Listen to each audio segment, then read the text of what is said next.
परिचय। छात्रों, आज हम जैव प्रौद्योगिकी और इसके प्रक्रमों को जानेंगे। क्या कोई शब्द जैव प्रौद्योगिकी को परिभाषित कर सकता है? हाँ सर। सर, ये एक प्रौद्योगिकी है जिसका उपयोग उत्पादों को रूपांतरित करने और मानव जीवन हेतु उन्हें उपयोगी बनाने के लिए किया जाता है। बहुत अच्छे। वे प्रक्रम क्या हैं जिन्हें हम जैव प्रौद्योगिकी में शामिल करते हैं? सर, इसमें कृत्रिम डीएनए का निर्माण शामिल है। सही कहा। डीएनए का क्या अर्थ है? सर, डीऑक्सी रिबोन्यूक्लिक अम्ल। सही कहा। तो आओ इस पाठ में हम जैव प्रौद्योगिकी के सिद्धांत और प्रक्रमों के बारे में विस्तार से चर्चा करेंगे।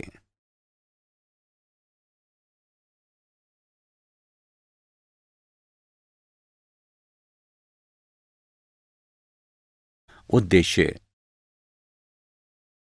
इस पाठ के अंत में आप निम्न करने में सक्षम हो जाएंगे: जैव प्रौद्योगिकी के सिद्धांतों का वर्णन करना, एक कृत्रिम पुनर्योगज डीएनए अणु के निर्माण का वर्णन करना, पुनर्योगज डीएनए प्रौद्योगिकी के साधनों का वर्णन करना, डीएनए खंड के पृथक्करण एवं विलयन की चर्चा करना, क्लोनिंग संवाहक का वर्णन करना, पुनर्योगज डीएनए प्रौद्योगिकी के प्रक्रमों का वर्णन करना।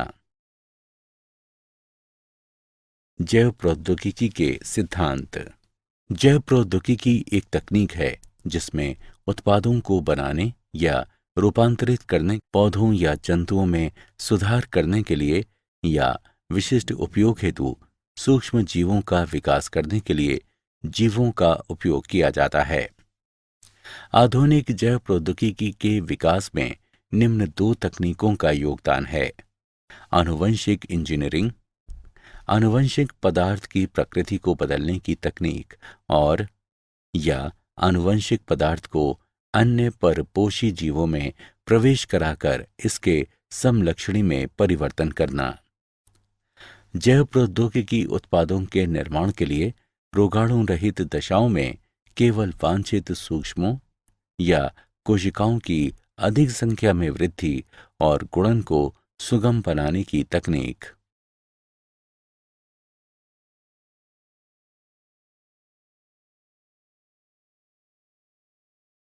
आनुवंशिक इंजीनियरिंग के सिद्धांतों का विकास। संकरण उत्पादों में सुधार के लिए पादप प्रजनन और जंतु प्रजनन में उपयोग की जाने वाली पारंपरिक विधि है। इसमें प्रायः वांछित जीन के साथ साथ अवांछित जीन का समावेश भी हो जाता है। संकरण की कमियों को दूर करने के लिए आनुवंशिक इंजीनियरिंग द्वारा पुनर्योगज डीएनए विकसित किया जा सकता है। विजातीय डीएनए या कृत्रिम डीएनए से जुड़ा परपोषी डीएनए पुनर्योगज डीएनए कहलाता है। प्रतिकृति का मूल डीएनए का अनुक्रम है, जिस स्थान पर प्रतिकृतियन या एक गुणसूत्र प्लाज्मिड या वायरस पर शुरू होता है। जीवाणु, प्लाज्मिड तथा छोटे वायरसों सहित छोटे डीएनए के लिए एकल मूल ही पर्याप्त है। बड़े डीएनए में अनेक मूल होते हैं और डीएनए प्रतिकृतियन उन सभी मूलों पर शुरू होता है।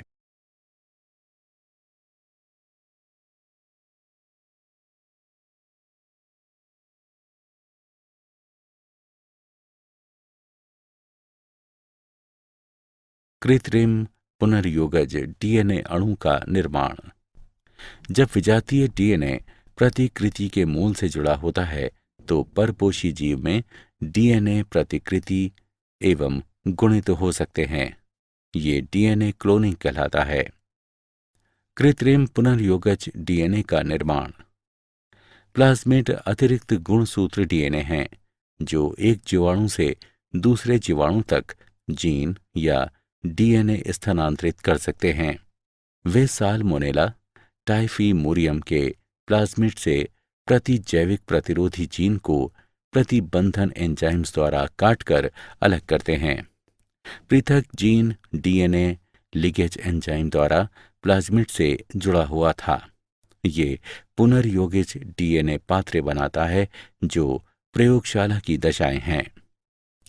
इस पुनर्योगज डीएनए को साल्मोनेला से काफी मिलते जुलते इशारिकिया कोलाई जीवाणु में स्थानांतरित किया जाता है। प्रतिजैविक प्रतिरोधी जीन ई कोलाई में प्रतिकृति बना सकते हैं और बहुप्रतियां बनती हैं। ये जीन क्लोनिंग कहलाता है। जीव के आनुवंशिक रूपांतर में निम्न चरण होते हैं: वांछित जीन युक्त डीएनए की पहचान, चिन्हित जीन का परपोषी में स्थानांतरण, स्थानांतरित डीएनए को परपोषी में सुरक्षित रखना तथा उसकी संतति में स्थानांतरित करना। पुनर्योगज डीएनए तकनीक के साधन। प्रतिबंधन एंजाइम। प्रतिबंधन एंजाइम न्यूक्लिएजेस कहलाने वाले एंजाइमों के वर्ग में आते हैं। ये एंजाइम डीएनए द्विकुंडलिनी को विशिष्ट अनुक्रम पर काट सकते हैं। ये दो प्रकार के होते हैं: एक्सोन्यूक्लिएज, एंडोन्यूक्लिएज। एक्सोन्यूक्लिएज ये एंजाइम डीएनए के सिरों से न्यूक्लियोटाइड को अलग करते हैं। एंडोन्यूक्लिएज ये डीएनए के भीतर विशिष्ट स्थलों पर काटते हैं। ये एंजाइम डीएनए में पैलिंड्रोमिक न्यूक्लियोटाइड अनुक्रम कहलाने वाले विशिष्ट अनुक्रमों की पहचान करते हैं। पैलिंड्रोमिक न्यूक्लियोटाइड अनुक्रम ये क्षार युग्म का अनुक्रम है जो पढ़ने के अभिविन्यास को समान रखने वाले दोनों लड़ियों में एक जैसा पढ़ा जाता है। निम्न अनुक्रमों को 5 प्राइम से 3 प्राइम दिशा में या 3 प्राइम से 5 प्राइम की दिशा में पढ़ने पर दोनों लड़ियों में एक जैसा पढ़ा जाता है। 5 prime GAATTC 3 prime, 3 prime CTTAAG 5 prime. प्रथम प्रतिबंधन एंडोन्यूक्लिएज हिंड 2 था।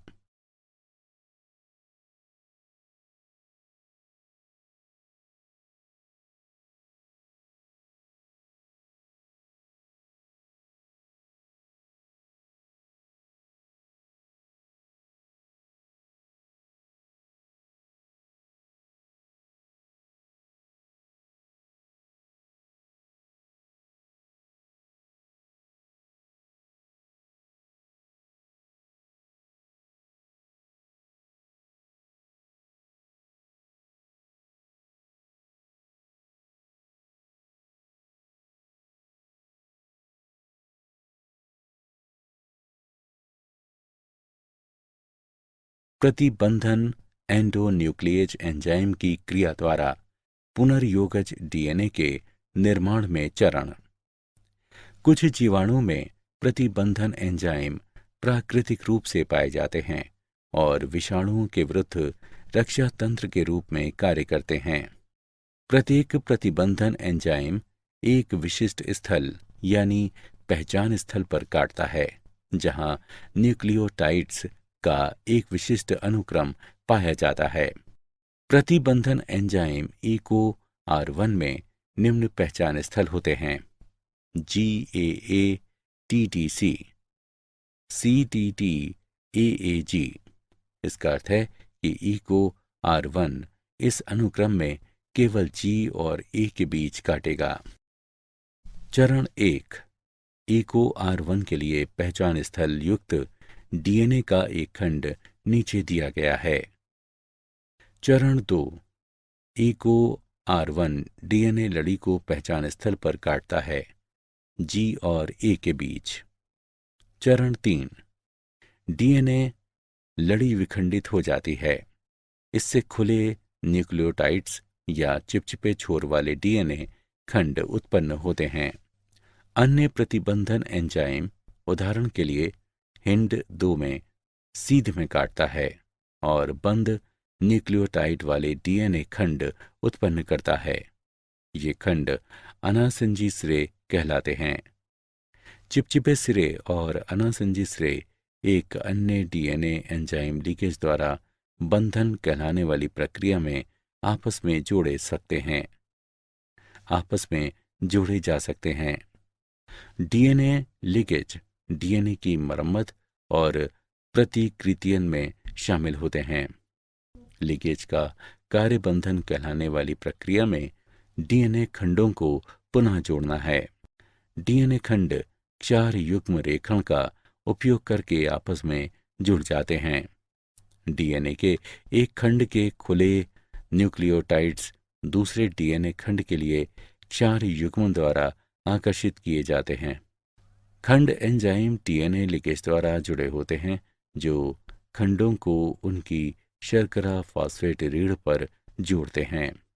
यदि डीएनए खंड अलग अलग स्रोतों से है तो पुनर्योजन डीएनए उत्पन्न होता है।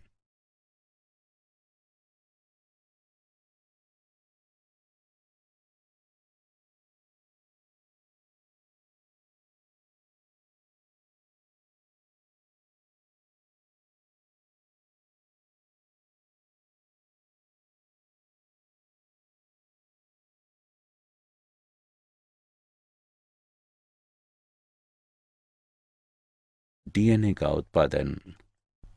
पुनर्योगज डीएनए का उत्पादन प्रतिबंधन एंजाइम ईको की क्रिया के परिणाम स्वरूप होता है और बंधन को निम्नलिखित आरेख में दर्शाया गया है। एंजाइम दोनों डीएनए को समान आमाप पर काटता है। उसके बाद दोनों डीएनए खंडों को चिपचिपे सिरों पर जोड़ा जा सकता है और इसके फलस्वरूप पुनर्योगज डीएनए बनता है।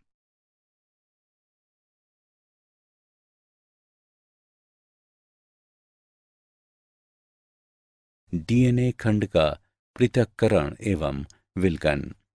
डीएनए खंडों को जेल इलेक्ट्रोफोरेसिस यानी विद्युत कण संचलन का उपयोग करके अलग किया जा सकता है। विभिन्न आकार वाले अणुओं को सरंध्री स्पंज जैसे मैट्रिक्स में अलग करने के लिए इलेक्ट्रोफोरेसिस में विद्युत धारा का उपयोग किया जाता है।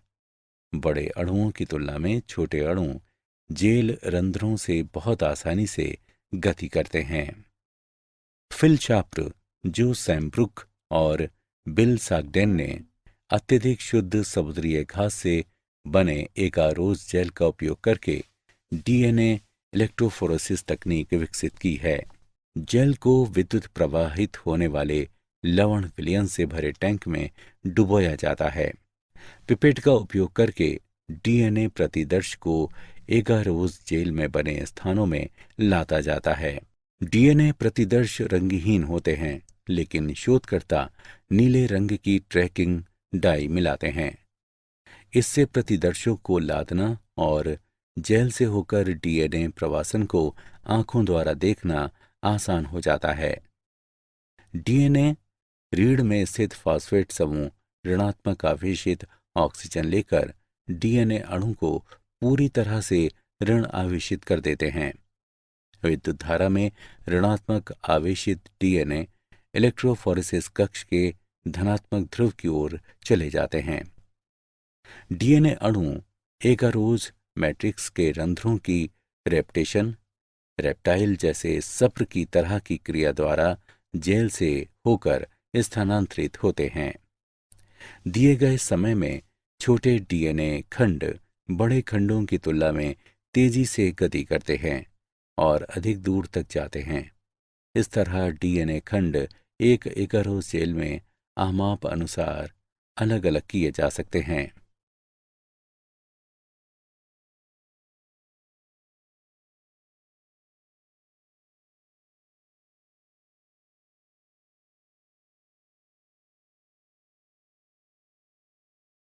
क्लोनिक संवाहक।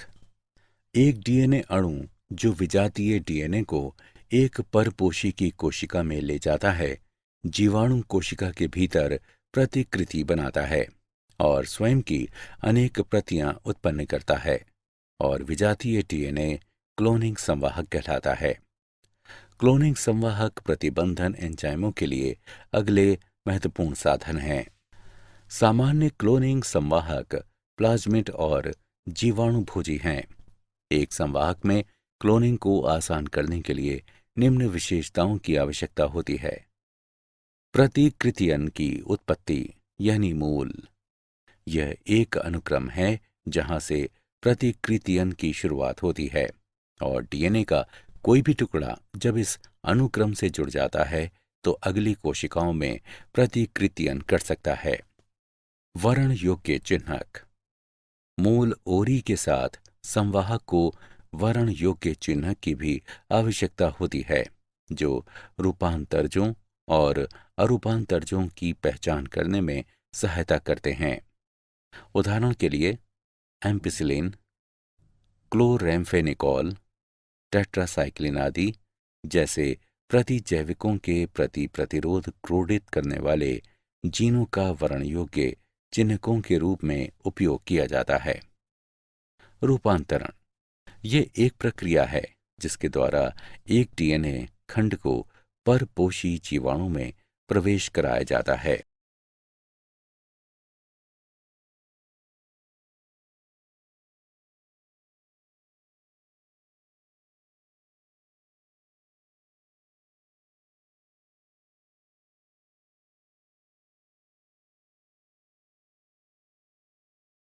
क्लोनिंग संवाहक। क्लोनिंग स्थल ये वे स्थल हैं जहां पर विजातीय डीएनए जुड़ता है। निवेशी निष्क्रियता।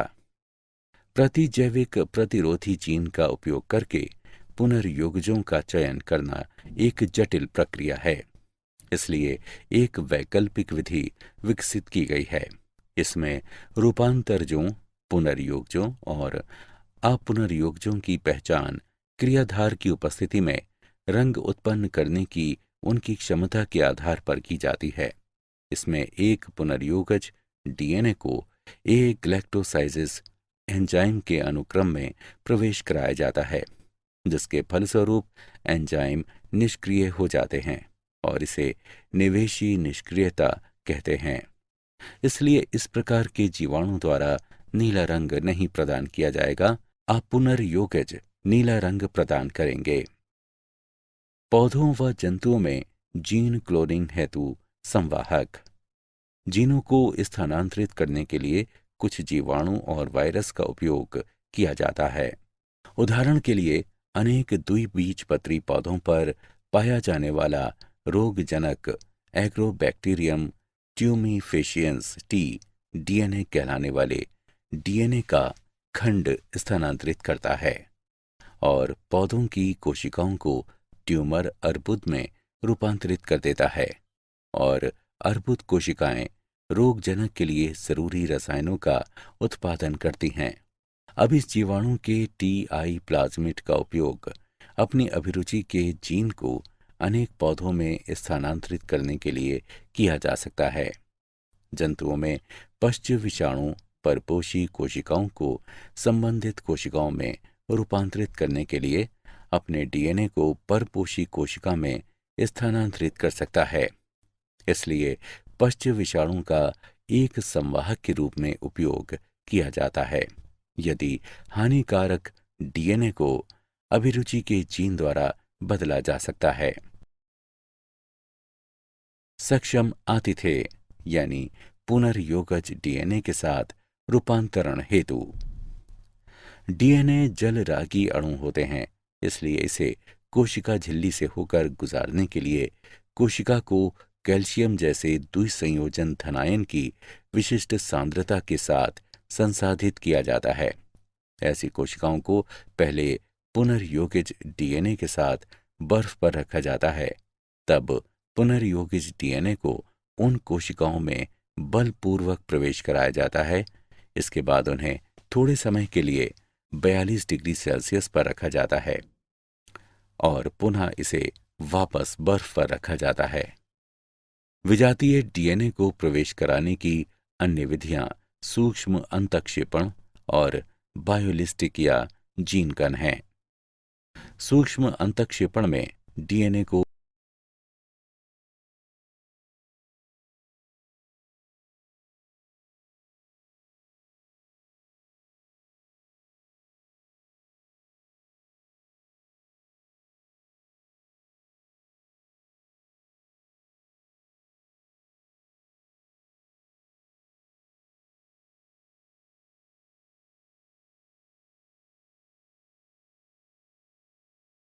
पुनर्योगज के प्रक्रम। पुनर्योगज डीएनए तकनीक में अनेक चरण शामिल होते हैं, जैसे आनुवंशिक पदार्थ डीएनए का पृथक्करण, डीएनए को विशिष्ट स्थलों पर काटना, पीसीआर का उपयोग करके अभिरुचि के जीन का प्रवर्धन, परपोषी कोशिका या जीव में पुनर्योगज डीएनए का निवेशन, बाहरी जीन उत्पाद प्राप्त करना, अनुप्रवाह संसाधन, आनुवंशिक पदार्थ डीएनए का पृथक्करण। प्रतिबंधन एंजाइम की क्रिया के लिए डीएनए को शुद्ध रूप में प्राप्त किया जाना चाहिए। ये लाइसोजाइम, सेलुलोज, काइटिनेज जैसे एंजाइमों से जीवाणु कोशिकाओं को संसाधित करके किया जाता है। डीएनए हिस्टोन, प्रोटीन और आरएनए के साथ गुंधे रहते हैं। आरएनए को रिबोन्यूक्लेज से उपचारित करके, जबकि प्रोटीन को प्रोटीएज से उपचारित करके अलग किया जाता है। अन्य अणुओं को उचित उपचार द्वारा अलग किया जाता है और अनंत गुत्वा द्रुत शीतित एथेनॉल मिलाने से शोधित डीएनए अवक्षेपित हो जाता है। डीएनए को विशिष्ट स्थलों पर काटना। शोधित अणुओं को इष्टतम परिस्थितियों में रखने पर प्रतिबंधन एंजाइम का उपयोग किया जाता है। प्रतिबंधन एंजाइम की वृद्धि जांचने के लिए पाचन एगारोज जेल इलेक्ट्रोफोरेसिस का उपयोग किया जाता है। पुनर्योगज डीएनए तैयार करने के लिए स्रोत डीएनए से काटा गया अभिरुचि का जीन तथा खाली जगह के साथ कटे हुए संवाहक को मिश्रित किया जाता है और लिगेज मिलाया जाता है। पुनर्योगज डीएनए प्रौद्योगिकी के प्रक्रम। पीसीआर का उपयोग करके अभिरुचि के जीन का प्रवर्धन। पॉलीमरेज श्रृंखला अभिक्रिया यानी पीसीआर विशिष्ट डीएनए अनुक्रमों का घातांकी प्रवर्धन प्रदान करती है। पीसीआर के लिए आवश्यक है डीएनए टेम्पलेट, कोई भी स्रोत जिसमें एक या अधिक लक्षित डीएनए अणु होते हैं प्रवर्धित किए जाते हैं। उपक्रमक समान G+C सामग्री के साथ साथ लगभग 10 से 18 न्यूक्लियोटाइड्स के रासायनिक संश्लेषित अल्प न्यूक्लियोटाइड का युग्म उपक्रमकों के रूप में कार्य करता है, जो एक दूसरे के प्रति सीधे डीएनए संश्लेषित करते हैं। एंजाइम सामान्य रूप से उपयोग किए जाने वाले दो एंजाइम हैं, टैग पॉलीमरेज और वेंट पॉलीमरेज। ये 95 डिग्री सेल्सियस पर 1 से 2 मिनट तक बचे रह सकते हैं। इस तकनीक में 3 चरण शामिल हैं। 1. विकृतीकरण, लक्षित डीएनए का गलन। द्विलड़ीय डीएनए से इसकी पूरक लड़ियों को पृथक करने के लिए उच्च तापमान यानी 15 सेकंड के लिए 95 डिग्री सेल्सियस का उपयोग करके इसे विकृत किया जाता है।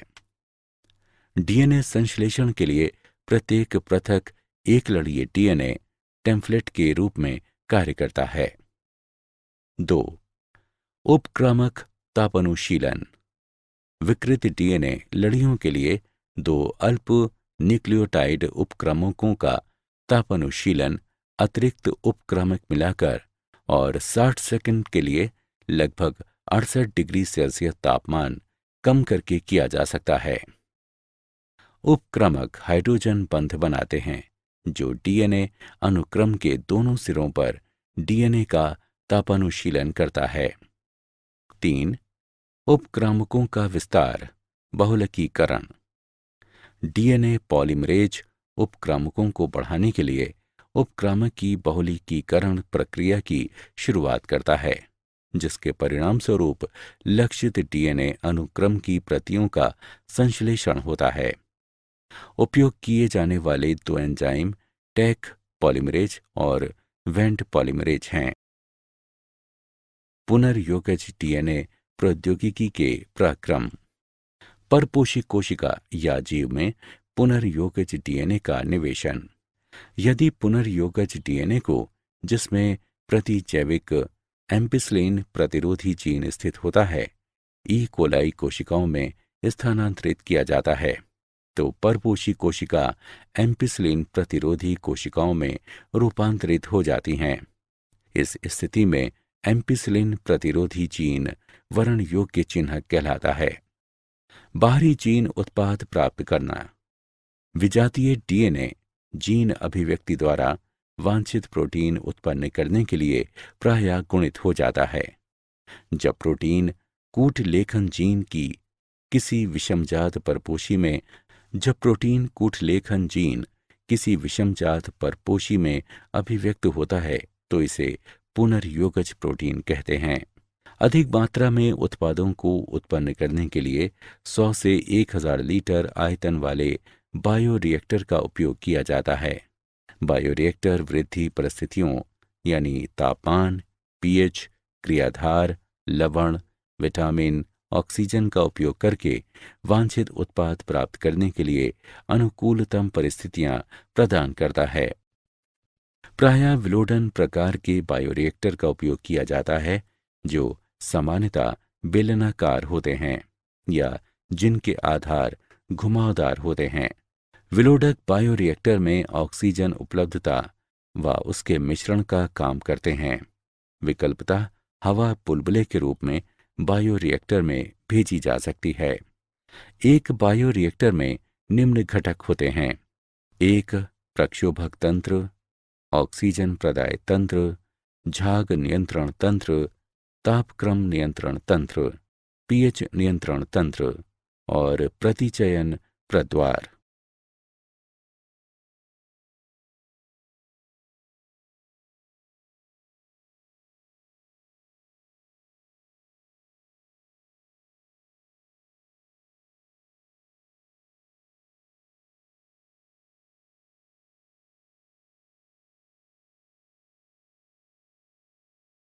पुनर्योगज डीएनए प्रौद्योगिकी के पराक्रम। अनुप्रवाह संसाधन। इसमें पृथक्करण व शोधन शामिल है। इसे सामूहिक रूप से अनुप्रवाह संसाधन कहते हैं। औषधि के मामले में ऐसे संरूपण को चिकित्सीय परीक्षण से गुजारते हैं। अनुप्रवाह संसाधन प्रत्येक उत्पाद के लिए भिन्न भिन्न होता है।